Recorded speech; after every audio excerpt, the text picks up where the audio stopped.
오늘 핵심이 5절에 여호와의 말씀과 같이 하여 곧 가서 하는 부분입니다. 신앙생활 잘 하기를 우리가 다 원합니다. 영혼이 잘됨 같이 범사가 잘 되고 또 강건해지기 때문에 그렇습니다. 그래서 중요한 것이 신앙생활을 잘 하는 것입니다. 그럼 신앙생활 잘하는 것이 뭔가? 신앙의 규칙들을 잘 지키는 것인가? 예배 잘하고 성경 읽고 기도하고 또 교회 봉사하고 이런 걸 잘하면 신앙생활 잘하는 것인가? 물론 이런 규칙들을 잘 지키는 것이 맞죠. 그런데 이런 규칙을 잘 지키는 목적이 무엇인가? 이런 모든 규칙들을 잘 지켜서 이루고자 하는 것이 무엇인가? 이게 핵심입니다. 그래서 이런 모든 것들을 통해서 우리가 하려고 하는 것은 우리의 삶을 전적으로 하나님께 순종하여 맡기려고 하는 것입니다. 그래서 신앙생활 잘 하는 것은 하나님께 전적으로 순종하여 맡기는 것. 이것이 잘 되면 신앙생활 잘 되는 것입니다. 영혼이 잘 되는 것입니다. 그래서 오늘 다루려고 하는 것이 바로 이 순종입니다. 예배도 잘 드리고 기도도 잘하고 성경도 잘 읽고 봉사도 잘하고 그러나 전적으로 하나님께 인생을 맡기지 못하면 말짱 도루묵입니다. 그래서 하나님께 맡기는 걸 잘 하셔야 되는데 오늘 엘리야는 그 순종을 잘했습니다. 그래서 엘리야의 순종을 다루면서 우리가 신앙생활 잘 하기를 좀 결단하고 또 그렇게 주님 앞에 매달려보는 시간이 되었으면 합니다. 먼저 하나님의 말씀이 들려지면 우리에게 순종을 요구하신다 하는 것을 알고 계셔야 되겠습니다. 설교든 성경 공부든 성경 읽기든 무엇이든지 간에 우리에게 참으로 하나님이 말씀하시기 시작하면 우리 안에 우리 고집하고 우리 뜻하고 부딪혀오게 되어 있습니다. 그리 시냇가에 가서 숨으라. 그리 시냇가라고요? 제가 왜 가야 합니까? 전 죽었다 깨어나도 그리 시냇가로 갈 수 없습니다. 쥐새끼도 아니고 얘가 왜 가서 그런 데 숨습니까? 이렇게 말할 수가 있습니다. 저는 아합이 두렵지 않습니다. 저는 아합한테 꼬리를 감추며 도망치는 사람이 아닙니다. 죽을지언정 목에 칼이 들어와도 아합이 떠나면 떠나야지 저는 절대 아합 앞에서 도망쳐서 숨지 않겠습니다. 이렇게 고집을 세울 수가 있습니다. 베드로를 기억하실 것입니다. 십자가를 져야 한다고요? 저는 끝까지 다른 사람은 다 주리를 떠나도 저는 끝까지 주님을 지킬 것입니다. 절대 주님이 십자가에 호락호락 무너지도록 하지 않을 것입니다. 고집을 세웠습니다. 하나님의 말씀이 들려지면 이처럼 우리 고집하고 부딪히게 되어 있습니다. 그래서 주일 말씀 듣는 것, 또 성경 공부하는 것, 성경을 개인적으로 묵상하고 읽는 것, 이것을 통해서 하나님의 말씀이 우리 영혼에게 참으로 들려지면 이런 부딪힘이 오게 되어 있습니다. 이런 게 없다면 지금 듣고 있지 못하는 거죠, 하나님의 음성을. 훈련이라고요? 왜 제가 그걸 훈련을 받아야 됩니까? 왜 저만 그런 과정을 겪어야 됩니까? 부딪혀와야 됩니다. 부딪혀와야 됩니다. 하나님의 말씀이 우리에게 참으로 들리면 이처럼 우리 고집을 꺾으려고 하는 이 부딪힘이 오게 되어 있다 하는 것입니다.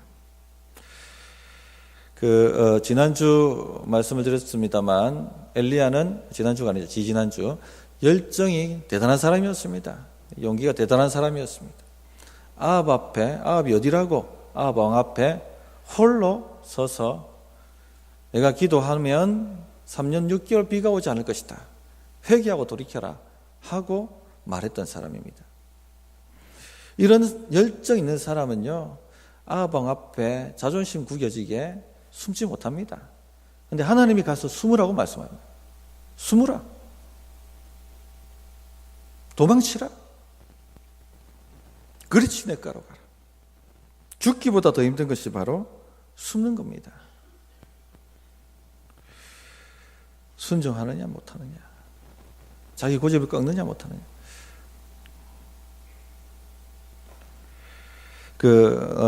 지난날을, 제 사역 지난날을 돌아보면 우리 성도님들도 마찬가지이시겠지만 이런 고집이 다 있습니다. 이런 고집이 다 있습니다. 고등부를 섬겼는데 열매가 좀 있었습니다. 그래서 울산고등학교, 성광여고 뭐 이런 데서도 자기 기독동아리 모임을 주관해달라고 오히려 와서 요청을 할 정도로 그렇게 부름을 받았습니다. 지나고 나면 그게 별것 아닌데 아주 교만해지더라고요. 역시 내가 아니면 감당할 수 없어. 내가 아니면 이 고등부를 감당할 수 없어.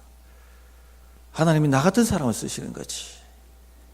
이런 것 교만이 스물스물 올라왔습니다. 그런데 연말에 열매도 있고 부흥도 했고 또 많은 사람들이 인정을 해줬기 때문에 그런 대외적 사역도 열리고 했는데 부서를 바꾸는 거예요. 부서를. 하나님, 이건 아니지 않습니까? 하나님이 어떻게 이러실 수 있습니까? 이건 절대 하나님의 뜻이 아닙니다. 이 사탄 마귀가 지금 장난치고 있는 것입니다. 저항했습니다. 거부했습니다. 목사님 찾아가서 이건 아니죠. 목사님 돌이키십시오. 주제넘게 가가지고 그렇게 했던 거예요. 그러나 받아들여지지 않았습니다. 밤에 잠이 오지 않았습니다. 밤을 하얗게 지샜습니다. 잠을 잘 수가 없었습니다. 심장이 벌렁벌렁거리고 견딜 수가 없었습니다. 더 고통스러운 게 뭔지 아십니까? 잊혀져 간다는 게. 그렇게 목사님하고 쫓아다녔던 학생들, 교사들, 새 교육자 오니까 잊혀져 가는 거예요. 1년쯤 지나니까 글로 다 가는 거예요. 글로. 이 배신자들, 어떻게 내한테 이럴 수가 있나. 내가 얼마나 헌신했는데. 성도님들, 목사님 그게 뭐 그래 대단합니까 생각할지 모르는데 그 상황에 몰입하면요 전부예요. 그게 사역이 유상이 되면 그게 전부입니다. 그것을 빼앗아간다는 것은 인생을 빼앗아가는 거예요. 제게 있는 전부를 다 가져가 버린 거예요. 그게. 제가 전에 말씀 나누면서 예언기도 받으러 다니지 말라고 얘기를 드렸죠. 해봤기 때문에 얘기하는 거예요. 힘드니까 예언기도 받으러 갔습니다. 부산에 모 교회 잘한다길래. 근데 가봐도 하나님 말씀에 순종하세요 하기보다는요, 목사님 좀 더 기다려 보십시오. 불이 임하고 있습니다. 아이들이 목사님 앞에 절을 할 겁니다. 조금만 기다리세요. 회복될 겁니다. 헛된 희망을 줍니다. 헛된 희망을 줍니다. 더 갈급해지는 거예요. 언제까지 기다려야 돼요? 언제까지 회복됩니까? 다시 물으러 가는 거예요. 이렇게 종이 됩니다, 사람이. 누군가 저에게 하나님의 뜻이기 때문에 그대로 순종하세요. 저항하지 마세요. 겸손히 자신을 낮추세요. 그렇게라도 말해줬다면 쉬웠을 텐데. 예언의 은사가 없다고 말씀드리는 게 아닙니다. 예언의 은사가 있습니다. 저는 그걸 많이 경험했습니다. 제가 묻기도 전에 찾아와서 저에게 알려주시는 분들도 있었고, 그래 대비하게 만드시기도 하고, 치료하기도 하고. 그런데 찾아다니는 것은 자기가 원하는 답을 딱 갖고 있는 거예요. 그 답을 얻으려고 가는 거거든요. 그러면 영이 역사합니다. 반드시 악한 영이 역사합니다. 그렇게 몇 개월을 지나다가 이건 아니지, 이건 아니지. 내가 순종해야겠다. 그 마음이 올라오더라고요. 그제서야. 막 기도하고 몸부림치는데 내가 순종해야겠다. 그러니까 현장은 지금 다른 부서인데, 중등부인데, 마음은 1년 동안 고등부에 가 있는 거예요. 저게 내 건데, 저걸 내가 찾아야 되는데, 저기에 내가 이룰고던 게 다 있는데, 이건 잘못된 판단이야. 이건 잘못된 거야. 1년 동안 중등부를 마음을 두지 않았던 거예요. 나의 현장이고 주님이 보내신 곳인데. 1년 후에 그게 이건 아니지. 그때 깨닫고서 제게 주신 현장을 사랑하고 집중하고 기도하기 시작했습니다. 순종. 부딪혀옵니다. 고집을 꺾으십니다. 하나님의 말씀이 제대로 들리면 우리의 고집을 꺾습니다. 주님의 뜻에 순종하도록 겸손케 무릎을 꿇도록. 이것이 테스트입니다. 테스트.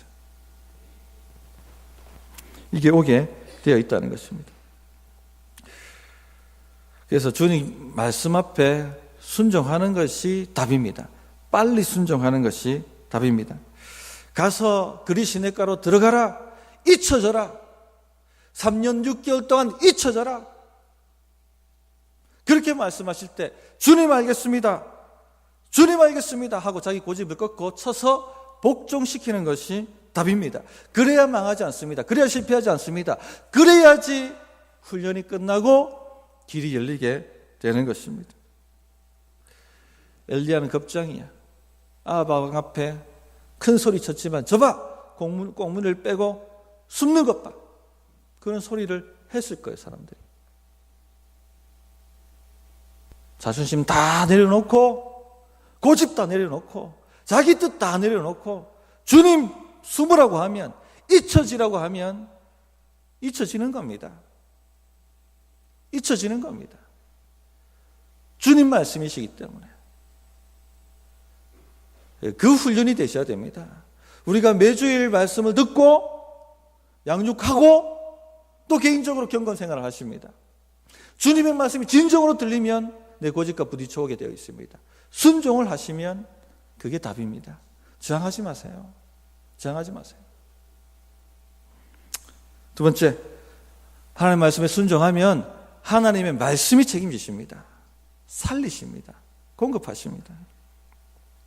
엘리야가 그런 생각했겠죠. 물론 엘리야는 곧 가서 하나님의 말씀과 같이 곧 가서 순종을 합니다. 그러나 이런 마음이 들었을 겁니다. 순종하면 될까? 그리 시냇가로 숨으면 책임지실까? 정말로 까마귀가 오는 걸까?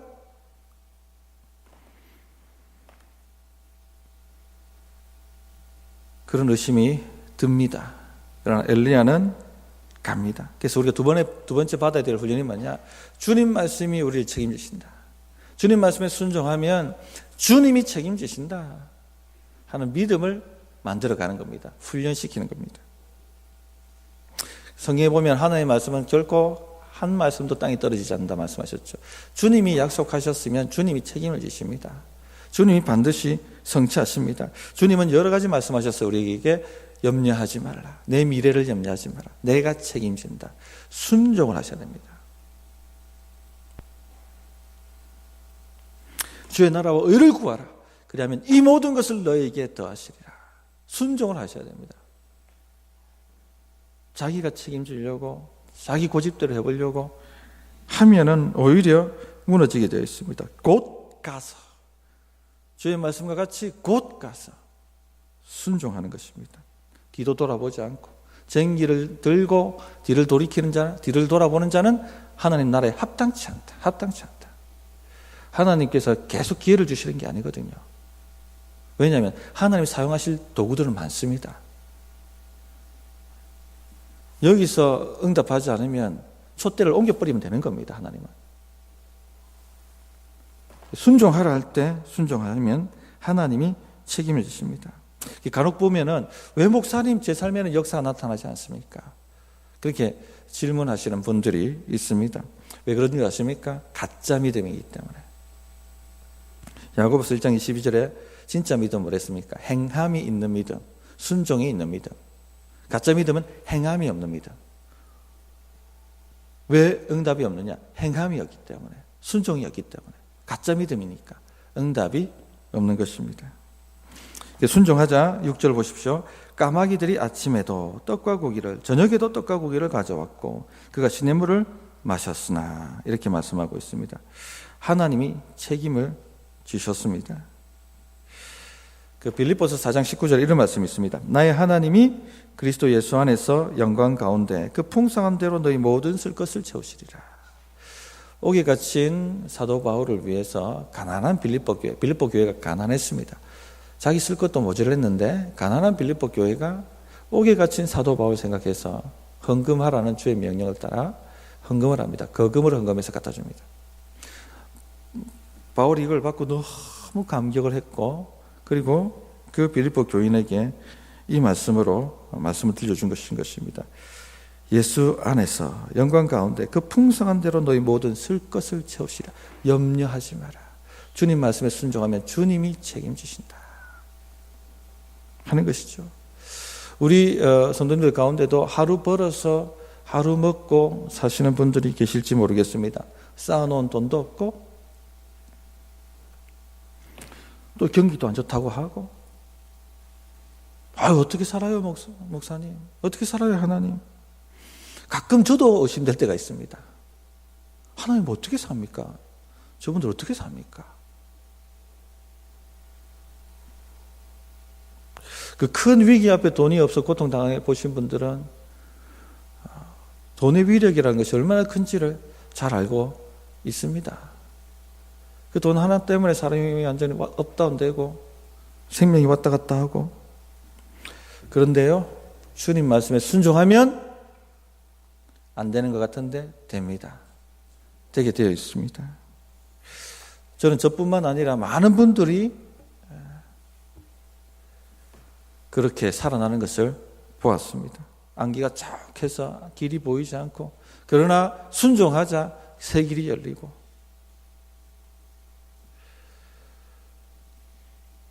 그렇게 하나님이 일하시고 역사하시는 것을 많이 경험했습니다. 하나님의 지혜는 무궁무진합니다. 하나님의 방법은 무궁무진합니다. 우리가 상상을 뛰어넘는 역사들이 나타납니다. 길이 보이지 않지만 하나님은 길을 만드시는 분이십니다. 사막에 강을 내시고 길을 내시는 분이십니다. 그래서 하나님께 순종하면 됩니다. 이번에 우리가 노예를 했지 않습니까? 안 하고 싶었습니다. 제가 임원도 아니고. 우리 교회 또 빠듯한데, 그 노예 하려면 비용이 드는데 여러 번 저항했습니다. 이분이 연락오고 저분이 연락오고, 장로님들과 의논하는데 제 마음에, 이거 하나님이 계속 푸시하시는 거 아니야? 그럼 순종해야겠지. 그리고 조금 제 마음에 불평이 있었어요. 불평이 올라왔습니다. 이 방송 당하니까 말을 못하겠습니다만, 하여튼 좀 감사하게 받으면 되는데 뭐가 부족했다 이렇게 얘기하는 경우가 있거든요. 그럼 불평이 올라요. 자기가 하지.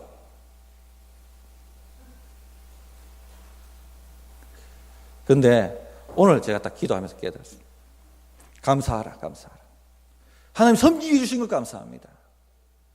순종했기 때문에 하나님 책임지실 점이 있습니다. 할렐루야. 하나님은 우리 아버지시거든요. 아버지의 역할이 뭡니까? 하나님이 나를 아버지라 부르라고 하셨어요. 책임지시겠다는 겁니다. 자녀 책임지는 것이 아버지 역할이에요. 자녀 먹이는 것이 아버지 역할입니다. 자녀 앞길을 책임져 주시는 것이 바로 아버지의 역할입니다. 우리는 하나님의 자녀로 부름을 받았고, 아버지라 부르짖으라고 말씀하셨고, 하늘에 계신 우리 아버지여라고 기도하라고 말씀하셨습니다. 절대 버려두시지 않습니다. 절대 실패하도록 만드시지 않습니다. 하나님 말씀에 순종하면 하나님께서 책임지십니다.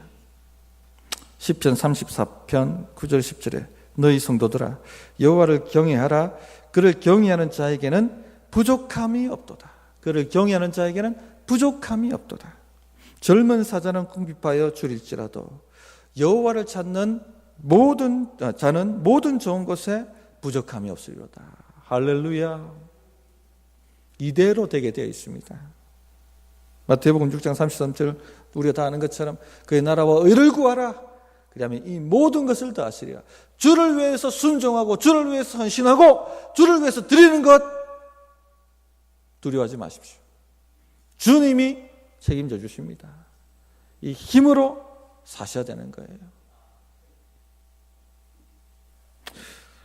여기 한 가지 주목하셔야 될 게 시냇물을 마셨다는 겁니다.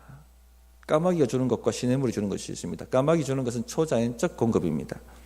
우린 초자연적 공급만 너무 하나님께로부터 왔다고 감사할지 모르는데 시냇물도 하나님 주신 거예요. 일상도 하나님께 감사하셔야 됩니다. 일상적인 공급도 하나님께 감사하셔야 됩니다. 7절 보겠습니다. 7절 땅에 비가 내리지 아니함으로 얼마 후에 그 시내가 마르니라. 상황이 안 좋아질 때도 시냇물이 마를 때도 당황하지 말고 하나님을 꽉 붙들고 순종하셔야 됩니다. 까마귀가 고기와 떡을 갖다 줍니다. 그러나 시냇물 말라버리면 아무 의미 없습니다. 근데 시냇물이 말랐단 말입니다. 하나님 약속하신 것이 잘못된 것인가? 내가 잘못된 순종을 했나? 내가 잘못 판단했나? 의심하지 마시기 바랍니다. 더 붙으셔야 돼요. 순종했음에도 불구하고 시냇물이 마를 수가 있습니다. 상황이 안 좋아질 수 있습니다. 그러나 하나님 허락 없이는 어떤 일도 우리에게 일어나지 않습니다. 어떤 일이 일어났다는 것은 하나님이 섭리 가운데 허락하셨다는 거예요. 모든 것이 합력하여 선을 이루도록 허락하셨다는 것입니다. 불신자와 우리의 차이점이 뭐냐? 불신자에게는 모든 것이 저주지만 신자에게는 모든 것이 합력하여 선을 이루는 축복이 된다는 얘기입니다.